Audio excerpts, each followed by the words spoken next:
Every leader knows that a thriving organization depends on the energy, productivity, and commitment of its people. But few leaders are able to cultivate the employee engagement and performance needed for this level of success. What's the difference?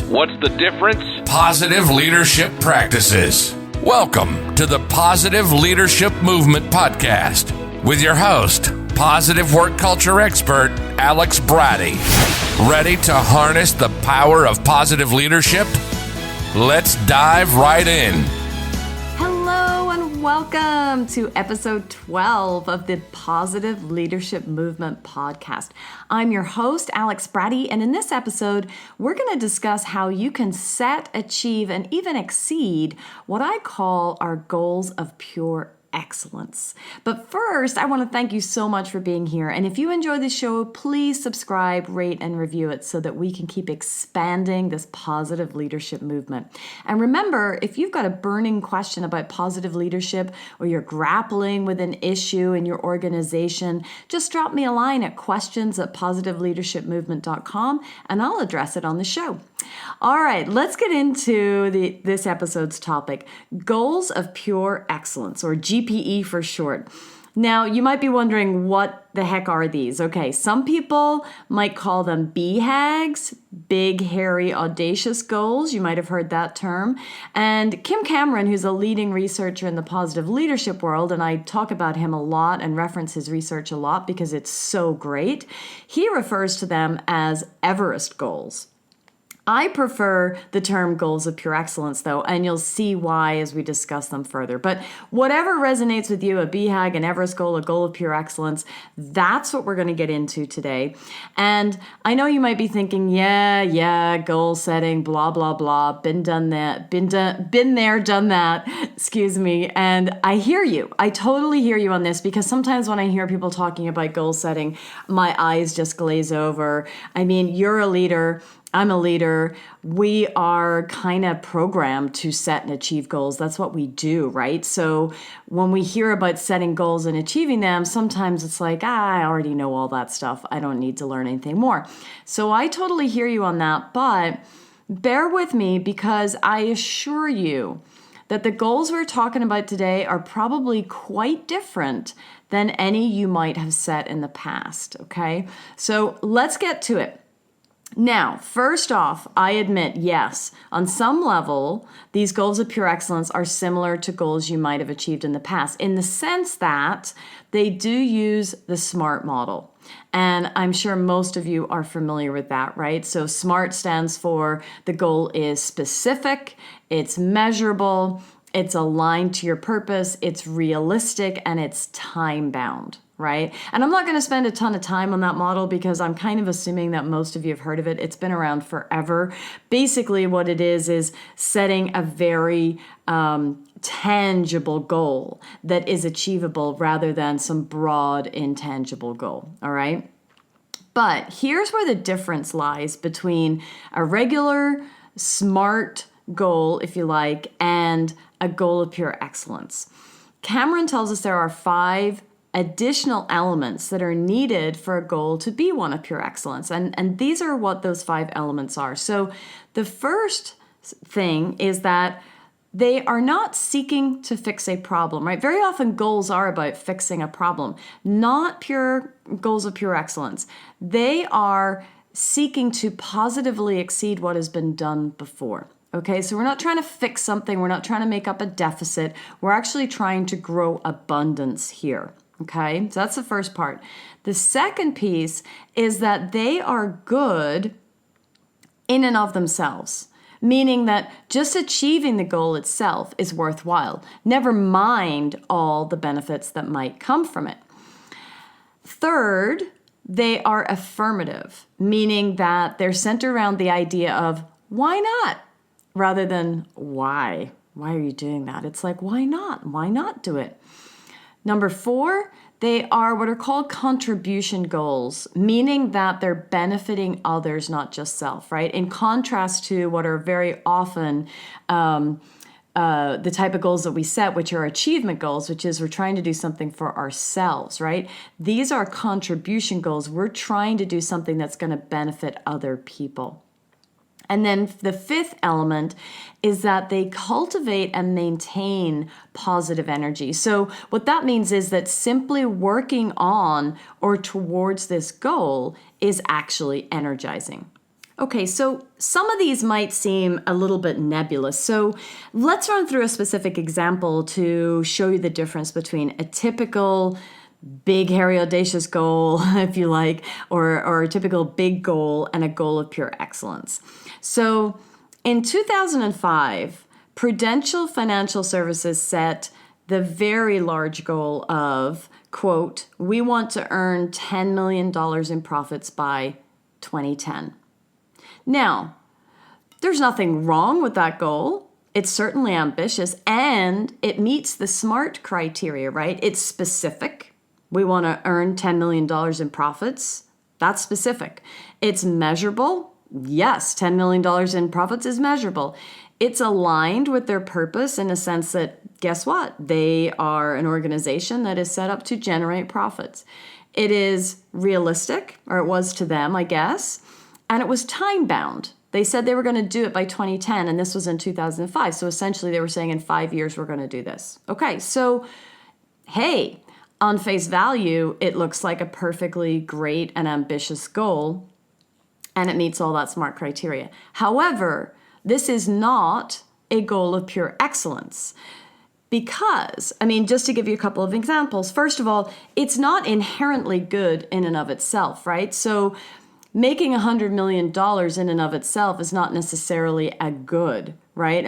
Yes, it might be if you're the actual person benefiting from that, but in terms of who all is benefiting from that, it's not, it's really an end goal rather than this is a good thing in and of itself.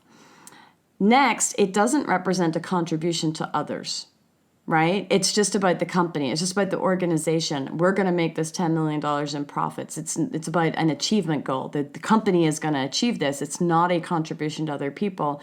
And honestly, I'm not so sure it fosters positive energy. And we'll get into that in a minute, okay? So here's the thing. Once the leaders at Prudential learned about these Everest goals, or these goals of pure excellence, they modified their goal to be this, and this is a quote, we will ensure that 10 million people will have secure retirement by the year 2010. Wow. Do you hear the difference in those? It's incredible, right? Now, this still fits the SMART criteria, right? It's still specific. 10 million people will have secure retirement. It's measurable. The 10 million people, it's aligned with their purpose because, hey, this is Prudential Financial Services. Like, this is what they do. They do retirement. It's realistic in their mind, and it's time-bound because it was still by the year 2010, right? So it's still a 5-year goal. However, this also meets the 5 criteria for a goal of pure excellence. So number 1, it is not fixing a problem. Okay, there's no problem here. It is actually setting out to positively exceed what's been done before, right? So essentially, what Prudential is trying to do here is get as many people, more people than they ever have, into secure retirement plans in 5 years, right? So they're trying to make something more abundant. Number 2, this goal is good in and of itself, right? Like, achieving the goal itself is worthwhile, never mind all the benefits that come from it. So if 10 million people have secure retirement, that's amazing, right? Especially when you consider, especially in the US, how little people are saving for retirement these days. So if 10 million more people within 5 years have a secure retirement plan, that's really cool, and that is really good in and of itself. Now, of course, in the process of doing that, Prudential's going to make a ton of dough. Like, we're not laboring under any misapprehension here, but the way this goal is set up, that is not the actual primary goal. It's effectively a secondary benefit, right? The goal in and of itself is worthwhile. And contrast that with their prior version of the goal, which was that they were going to make $10 million in profits by 2010, right? that was the actual end goal. That was it. There was nothing more to it. This is about those 10 million people. Then it's going to be about the profits, right? So you see the difference here. And then number 3, this goal is affirmative, okay? It is centered around this notion of why not rather than why. Certainly getting 10 million people covered with secure retirement meets this criteria. Hey, why not? Let's go for it. Why not? Let's do it. Let's get 10 million people covered with their retirement. 4th, this is absolutely a contribution goal, right? So again, check mark, because instead of we're going to make $10 million in profits benefiting us, now we're going to get 10 million people in secure retirement plans, which of course is all about others. And then finally, the 5th piece, that these goals cultivate and maintain positive energy, right? That the idea that simply working on or towards the goal is energizing. So this is what I was alluding to earlier when I said, I'm not so sure that the first version of the goal, making the $10 million profits, really meets that criteria. Because, think about this for a moment. If you were an employee at Prudential, are you going to be excited to get up in the morning to make your superiors $10 million in profits? Or are you going to be excited to get up in the morning to help 10 million people get secure retirement plans? It's a no-brainer, right? They don't even compare at all, right? So yeah, I think the second version is definitely going to generate more positive energy and sustain it over the long haul, right? So hopefully with that concrete example, you can see what we're getting at here with these goals of pure excellence. And by the way, if you want to dive deeper on this topic, grab Kim Cameron's book. It's a great read. It's a quick read. It's called Practicing Positive Leadership, Tools and Techniques that Create Extraordinary Results. He actually has a whole chapter in that book devoted to this topic of goals of pure excellence, which of course he calls Everest goals. And I get that, by the way, I get the purpose of calling them an Everest goal, but for me personally, the analogy doesn't appeal because I have zero interest in climbing mountains in snow and minimal oxygen. So that's why I changed the name and I refer to these as goals of pure excellence, because to me, that's exactly what they are. There's just something very pure about defining your goals with that 5 criteria that we discussed. All right, so now, what about you? Are you going to start developing a goal of pure excellence for your personal life or for your organization? And of course, you can do both, right? If you decide to do that, if this is resonating with you, if you want to try this, I want to say this. Please be compassionate with yourself in the process, okay? I know that if you're listening to this podcast that you are probably a type A, do, achieve, okay? I get it. I'm totally there with you. And you want to do things fast and you want to just move, right? However, identifying a goal of pure excellence takes time. Know that going in, right? This is not something you're going to come up with overnight. You might have a great idea, don't get me wrong. It might come to you in a flash. However, you'll probably find that the first iteration of it, at least the first iteration, it doesn't meet those 5 criteria, right? It might meet a couple of them, but not all of them. It certainly could be a SMART goal, but like that Prudential example that I shared, sure, it's SMART, but it ain't a goal of pure excellence, right? It didn't have those 5 elements to it. It was very self-focused and sort of end goal focused as opposed to good in and of itself and benefiting others, right? So, work with it. Know this going in, that it's going to take a little minute, you'll have the idea and then you'll probably need to massage it, right? So that it does actually fit and become a goal of pure excellence, right? And you might have to try, multiple iterations to make sure that it both meets that basic SMART goal criteria as well as the pure excellence criteria, okay? And remember, so just to recap what those are, right? We want the goals to be 1, positively exceed what has been done before. 2, be good in and of themselves. 3, be affirmative. 4, be contribution goals that are benefiting others. And 5, that they cultivate and maintain positive energy.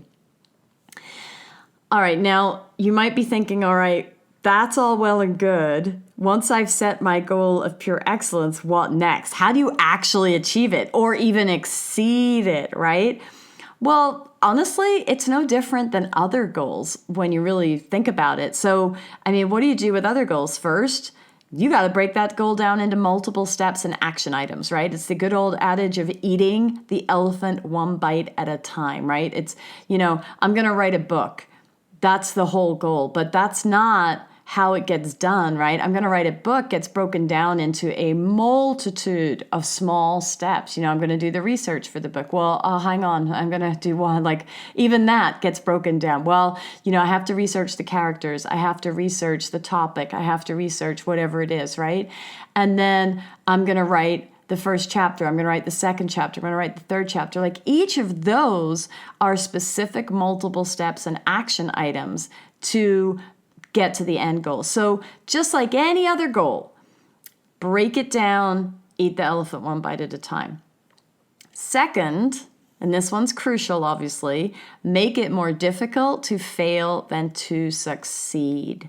All right, so you really got to think about what are my personal obstacles or what are this organization's obstacles to achieving this goal? Like, where do I know that we're just gonna run into problems, right? Or even if you decide to do a personal goal of pure excellence and maybe you've tried it before and it hasn't worked, you might be thinking, I'll get this far along and then I just know that it's gonna be so difficult. You've got to identify those because then you need to figure out how you're going to get past them. Like, how do I vault that fence when it arrives? How do I get around that fence when it arrives? So either that is creating support systems, or it's creating incentives, or it's creating deterrents, whatever works for you. And I'll give you an example of this. So a woman who desperately wanted to lose weight, and she had tried, of course, multiple times, as many people do that are struggling with their weight, and it's like one fad diet after another. And she was fed up, and she finally decided to make her weight loss a goal of pure excellence. And to actually achieve it, she set up all kinds of ways that it was more difficult to fail than to succeed. For example, she went to her supervisor at work and said, okay, if I don't meet the goals that I've set for myself over the next year, and I think she did like monthly weigh-ins or something like that. If I don't meet those at every check-in point, at every milestone, if I'm not meeting it, you need to cut my salary by 10% each time. Whoa! Talk about committing to your goal, right? So she did things like that really kept her focused. Like, she didn't want her salary to be cut at all. Never mind 10% a month over I guess it would have to be a course of 10 months. Otherwise, she'd be in a deficit for her salary, right? But it's getting really specific and knowing yourself, right? This is know thyself, know thy organization. What are the tripwires? Where are you going to fall down? Because look, willpower ain't enough. We all know that. And if that's what you're relying on to get you to reach your goals, you're going to run out of it, especially with these really big stretch goals that are goals of pure excellence. So think about how can you make it more difficult to fail than to succeed? That's the second thing. And then the third thing, and actually maybe it should come first because it's really the core of all of this, focus on why you're doing what you're doing. Right? It's the why that matters and how it's going to benefit others. So you got to make really sure that your why is strong enough. And the why is kind of built into those 5 criteria because you are making it a contribution goal. So whoever you're going to benefit from this goal, you've got to be all in on that. Right? So the why is inherently there, but it's really important to stay front and focused with it so that when things get tough, because they will, that you have that very purposeful drive that you can call upon because that why is so important to you that it's going to spur you on, even when things are incredibly challenging. All right, so just to recap, we've got our goals of pure excellence. They are SMART goals that have 5 specific extra elements, which are They positively exceed what's been done before. They're good in and of themselves. They're affirmative. They're contribution goals, and they cultivate and maintain positive energy. Once you've identified your goal of pure excellence, then you're going to, one, break the goal down into multiple steps and action items so that you're taking digestible pieces of it to work through it. Two, make it more difficult to fail than to succeed by setting up support system, rewards, deterrence, whatever works for you or your organization. And three, be really clear about your why. Why are you doing this? And how's it going to benefit others? And why does that matter to you so much, right? It's got to be really, really important. All right, so thank you for joining me this week on the Positive Leadership Movement podcast as we dived into how to set and achieve and even exceed goals of pure excellence. Join me next week when we're going to be talking about how to develop positive energy networks.